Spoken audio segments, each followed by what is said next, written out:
Well, hello. This video is in response to the two articles that we read for today's class on globalization. The first being globalization and its critics. The second article being winners and losers, and both of these talk about the issue of globalization. First and foremost, I wanted to talk about globalization and what it was. Globalization is the fact that the economies of the world are becoming more and more integrated, and that economic growth means going out into other countries and using their resources and selling their products and manufacturing. Everything that goes into the business is now not blurred by the lines of a sovereign nation, that it occurs around the globe. The first article that I read was globalization and its critics. Now, there's a lot of critics that say globalization is evil, and that it forces big companies, corporations, to go out into the world and really take advantage of the places that they go into, their surroundings. This might be in opening up cheap factories in a third world country, like sweatshops. This could be messing up the flow of income in a population, or any of these things. That this really creates a huge gap between the rich and the poor. And a lot of the critics of globalization say that this globalization is really the enemy to prosperity, to economic prosperity, because it creates this massive gap between the rich and the poor, and that a small group of people will take advantage of a very large group of people because that flow of equity is not equal. And a lot of these people, a lot of these critics say that the September 11th attacks on the United States were in part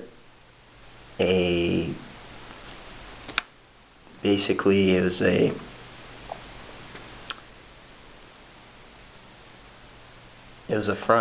offense to partly the United States' globalization. The only sad thing is that there's no alternative to globalization. That being in a capitalist society, we need economic growth in order to sustain ourselves, and two, to continue to grow. And so the enemies of this idea, this globalization, really don't produce a viable alternative to this means. And so the critics really have no alternative, but they're really kind of neutral on the topic. I mean, a true skeptic of globalization will say that it's not even, economic growth in and of itself is not the main goal, that we should be going for sustainability, but really they propose no viable option to the alternative. In the winners and losers section, it talked about how globalization has created this huge rise in this unequal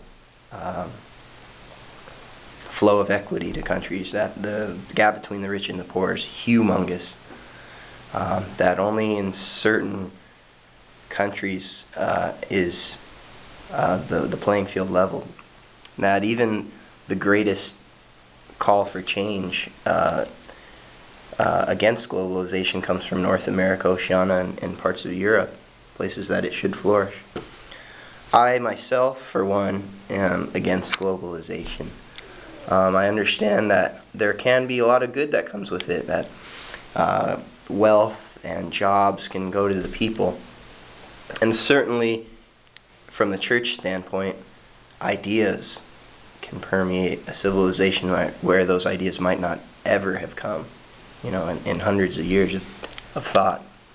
However, I'm going to go and say that globalization is a negative thing, for the simple fact that I just believe that the nature of men cannot be changed.